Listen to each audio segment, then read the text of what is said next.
We've got the latest Steelers quarterback rumors for you today on Steelers Talk. First up, Ian Rappaport says that Matthew Stafford's future with the Los Angeles Rams is up in the air. The recent offensive coordinator hire in Seattle suggests that Geno Smith could be a more realistic possibility for the Steelers. And then make sure you guys stick around to the end of today's show, where I'm going to be breaking down a recent report that apparently the Steelers are interested in bringing in Joe Flacco in 2025. Before we get into the content today, make sure you guys are subscribed for daily updates on the Steelers quarterback search. Of course, right now, the only quarterback on the roster is Skylar Thompson, and I'm pretty sure he's not going to be starting next season. So whoever the Steelers end up bringing in at QB this year, we're going to have you guys updated with the latest updates, what the Steelers are looking at, the guys that they're targeting, in-depth analysis, all that great stuff. So make sure you guys click that subscribe button as we continue the search for the next Steelers quarterback.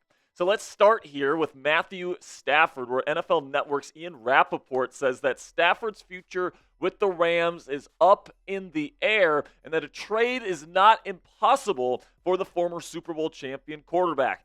This is kind of what's happening right now, guys. Stafford said after the divisional round playoff loss against the Eagles that he's going to have to take some time to think about his NFL future. And right now, he's currently slated to have no guaranteed money on his contract with the Los Angeles Rams in 2025, and he's only slated to make $27.5 million. So he's obviously not going to play for that figure. He's a top 10 NFL quarterback, at least in my opinion, and in the opinions of many in the National Football League, and probably according to Matthew Stafford as well. So he's going to want a pay raise of some sort if he's going to go back to Los Angeles. So he certainly has the power to decide whether he wants to play for the Rams or whether he wants to retire or whether he wants to play for a different team like the Pittsburgh Steelers. I said it in a video that we put out earlier in the month here, but I'll say it again. I'd be down for the Pittsburgh Steelers to go out and get Matthew Stafford to be their next starting quarterback. And the reason why I'm in on this move is that even though Stafford is 37, and I know a lot of people in this fan base are tired of older,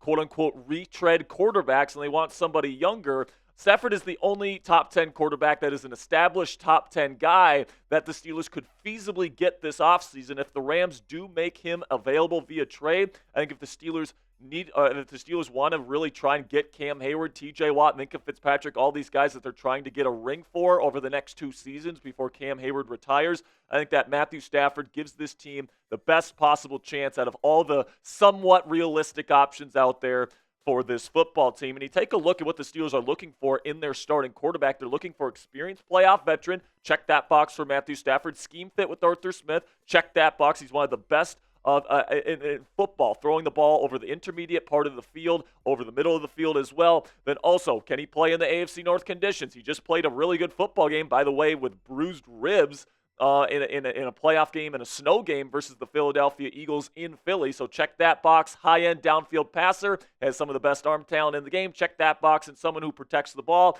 Honestly, this is probably the one where it's a little bit more questionable, but he's filling all 4 of these other boxes quite nicely. And I will say Stafford has protected the football better over the last 2 seasons than in his previous career season. So with that, all that being said, guys, I don't think that the Pittsburgh Steelers are going to end up getting Matthew Stafford. I would be down for a trade if he's made available, but I really think that Stafford right now is deciding between either coming back to play for an up-and-coming Rams team and try to win a Super Bowl, another one with Sean McVay and the Rams, or whether he's going to retire. And I think he's probably going to get another 1-year extension, kind of similar to what they did this past season, where they kind of just added on another year to his contract and gave him some more guaranteed money. I think that's probably what's going to end up happening with Matthew Stafford this season if he decides to come back. And if he doesn't decide to play for the Rams, I think he's going to decide to retire. So predict it for me down there in the comment section. Will Matthew Stafford play football in 2025?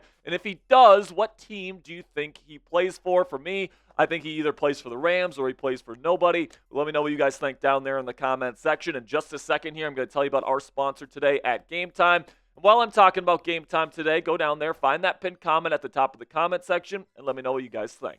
With that, let's have a word from our sponsor here at Game Time. And Game Time is the best place for you to buy tickets for the sports, music, comedy, and theater in your area. Game Time has a new feature called Game Time Picks that makes getting tickets for live events even easier. Game Time Picks filters out the fluff to show you only incredible deals on great seats, so you don't have to waste time searching through thousands of tickets. What I love about using the Game Time app is you get the lowest price guarantee on any ticket to any event, all-in pricing, so you don't get slapped with the crazy fee at checkout, and flash deals so you can get even cheaper tickets the closer you wait to game time. There's also a brand new feature, guys, on their app called Game Time Picks, and it's more than just Steelers football, guys. You guys can go see the Penguins play on Game Time, and you guys can use the Game Time Picks button. All you have to do is select the Game Time Picks button at the top of the screen when you go into an event you want to go see, and Game Time automatically filters through their entire database of tickets to find you the best tickets with the best views and at the best prices so that you and your family can get the best deals to any ticket that you get for any live event. Take the guesswork out of buying tickets with Game Time today. Download the Game Time app, create an account, and use code CHATSPORTS. It's one word, all caps, CHATSPORTS for $20 off your first purchase. Terms do apply. It's just for that first purchase, guys. Again, create an account and redeem code CHATSPORTS for $20 off. Download Game Time today. What time is it? Game time. So now let's talk a little bit here about Geno Smith here, guys, because the Seahawks have just hired former Saints offensive coordinator Clint Kubiak. Of course, he's the son of Gary Kubiak, NFL head coaching legend and offensive mind in the second generation of the West Coast offense. Kubiak is now a subscriber and a disciple of the third generation of the West Coast offense, helmed by guys like Kyle Shanahan and, of course, Sean McVay. And now he's getting the job with Mike McDonald there in Seattle. And, there's going to be a quarterback that's probably going to be hitting the open market this offseason, and his name's Derek Carr, and he was just having a pretty darn good season with Clint Kubiak in New Orleans. So listen, man, I think that this could potentially make Geno Smith more of a realistic option for the Pittsburgh Steelers this offseason. I don't know if it makes it a likely destination or a likely option for Pittsburgh, but, I mean, what are the chances that Clint Kubiak just really, really likes Derek Carr? I mean, remember, those first two games this year in New Orleans, I know it was against the Panthers and Cowboys defenses, but that offense was so freaking good when they had their full offensive line healthy, when they had all their weapons at their disposal. Derek Carr is a really, really good fit in the Shanahan style of offense, and you can make an argument that he's going to be cheaper than Geno Smith is going to cost the Seattle Seahawks this year. So it's certainly possible, I think, that Clint Kubiak could look at this situation and say, you know what? I would rather go out and get Derek Carr and let Geno Smith go somewhere else, trade Geno Smith to the Pittsburgh Steelers or somebody else, get a draft pick for him of some kind. But I will say, don't get your hopes up too high. Geno Smith is a pretty decent quarterback in his own right, and it's very possible Clint Kubiak is like, hey, man, I can make it work with Geno Smith as well. I think the most likely scenario here when it comes to Geno Smith and the Seattle Seahawks is that he will get another contract extension for at least one more season to lower his cap hit. Currently, he's slated to get $41 million in cap hit for that Seattle Seahawks team in 2025. So our final topic today, we're going from starting quarterback rumors to backup quarterback rumors here, where Tony Pauline says that the Pittsburgh Steelers might be looking to add Joe Flacco as their backup quarterback behind most likely Justin Fields in 2025. And honestly, guys, this move wouldn't shock me at all. He is an AFC North veteran. He played with the Ravens for a very, very long time, and he's somebody that has recent playoff experience as well. You take a look at the positives of potentially bringing in Joe Flacco as this team's backup quarterback, experienced veteran with a ton of playoff experience, including a Super Bowl ring on his finger. He's played some of his best football of his career in the postseason. Also, he's an established playoff performer, like I mentioned, and then he's got that good arm. He's still got the good arm strength at 40 years old, and he can still throw that deep ball, and he's not afraid to throw the deep ball either. So the Steelers, they want to play kind of that play-action, deep shot style of offense.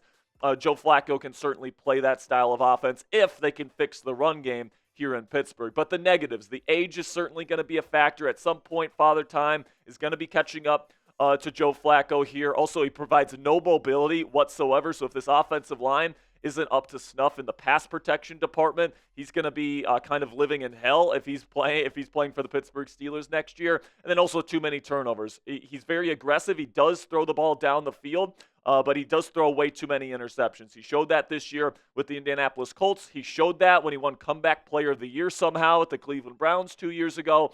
And I think that is the antithesis of what the Steelers want in their starting quarterback if they have to turn to Flacco. I think they'd rather go out, and I think I would rather go out and get somebody that protects the football a bit better. Jacoby Brissett has the lowest interception percentage in league history right now. Andy Dalton is certainly somebody that has protected the football throughout his career at a pretty decent rate. Same thing with Tyrod Taylor, plus Tyrod brings a little bit of athleticism. So I would probably rather have any of these three guys over Joe Flacco, but in the AFC North, it certainly wouldn't surprise me if Mike Tomlin and Omar Khan brought in Joe Flacco as this team's backup in 2025. So let me know down there in the comment section, between these four gentlemen, which one are you picking to be the Steelers' backup quarterback? Type JB for Jacoby Brissett, AD for Andy Dalton, TT for Tyrod Taylor, or JF for Joe Flacco.